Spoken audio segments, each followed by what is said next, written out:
নির্বাচন কমিশনের উচিত দাবিদার পুলিশ অফিসারদের বরখাস্ত করা, বললেন অর্জুন সিং।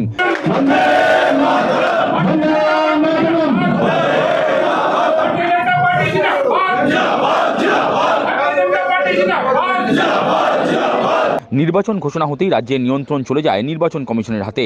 সুতরাং নির্বাচন কমিশনের উচিত দাবিদার পুলিশ অফিসারদের বরখাস্ত করা। বুধবার বিকেলে বিজেপির ব্যারাকপুর জেলা কার্যালয়ে যোগদান পর্বে হাজির হয়ে এমনটাই বললেন ব্যারাকপুর কেন্দ্রের বিদায়ী সাংসদ অর্জুন সিং। এদিন সাংসদ অর্জুন সিং ও ব্যারাকপুর জেলা সভাপতি মনোজ ব্যানার্জির হাত ধরে 50 জন তৃণমূল কর্মী বিজেপিতে যোগদান করলেন।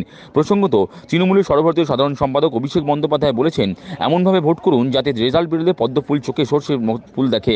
এর প্রত্যুত্তরে বিদায়ী সাংসদ অর্জুন সিং বলেন, আমেরিকাতে চোখের চিকিৎসা করাতে উনি যাচ্ছেন, তাদের দলের কেউ তো যাচ্ছেন না। পদ্ম ফুল চোখে সরষ ফুল হয়ে যায়, এটাই কি করব। আমেরিকা তো ট্রিটমেন্ট উনি করাতে যাচ্ছেন, আমরা তো যাচ্ছি না। শাসক দল তৃণমূল কংগ্রেস এবং পুলিশ প্রশাসনকে একযোগে নিশানা করে তিনি বলেন, তৃণমূলের গুন্ডামি ছাড়া আর কোনো উপায় নেই। পুলিশের একটা বড় অংশ আইন নিজের হাতে নিয়ে বেআইনি কাজ করছে, তার প্রমাণ দেখেছে দিনহাটায়। পুলিশের সামনেই মারপিট চলছে, মারপিট ঠেকাতে গিয়ে এসডিপিওরও মাথা ফেটে গেছে। তৃণমূল কংগ্রেসের গুন্ডামি করা ছাড়া কোনো জায়গা নেই। তৃণমূল কংগ্রেস শুধু গুন্ডামি করার চেষ্টা করছে।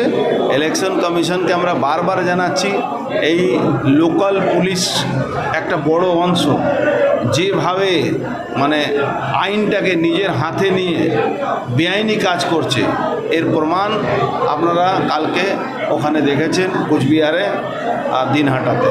পুলিশের সামনে কীভাবে মারামারি হচ্ছে, ল অ্যান্ড অর্ডার কি কোথায় চলে গেছে। এসডিও মাথা ফেটে, হ্যাঁ এসডিপিও মাথা ফেটে গেছে। তার মানে ল অ্যান্ড অর্ডারটা কোন জায়গা আছে? ল অ্যান্ড অর্ডার তো লোকাল স্টেট পুলিশের ব্যাপার আছে, এখন কন্ট্রোল বাই ইলেকশন কমিশন। তাহলে সাংসদের দাবি, রাজ্যে আইন শৃঙ্খলা বলে কিছুই নেই, এখন নিয়ন্ত্রণ যেহেতু নির্বাচন কমিশনের হাতে, তাই সুষ্ঠুভাবে নির্বাচন সম্পন্ন করতে কমিশনের উচিত দাবিদার পুলিশ অফিসারদের এক্ষুনি বরখাস্ত করা। সাংসদের কথায়, চাকরির ভয় না থাকলে ওরা দাবিদারিও ছাড়বে না। এখন কন্ট্রোল বাই ইলেকশন কমিশন, তাহলে ইমিডিয়েট এই অফিসারগুলোকে সাসপেন্ড করা উচিত ইলেকশন কমিশনকে। কেন এদের সাসপেন্ড, এদের চাকরি ভয় না থাকলে এদের দাবিদারি যাবে না। ডিএ না পাওয়া সত্ত্বেও এরা কিন্তু দাবিদারি করে যাচ্ছে।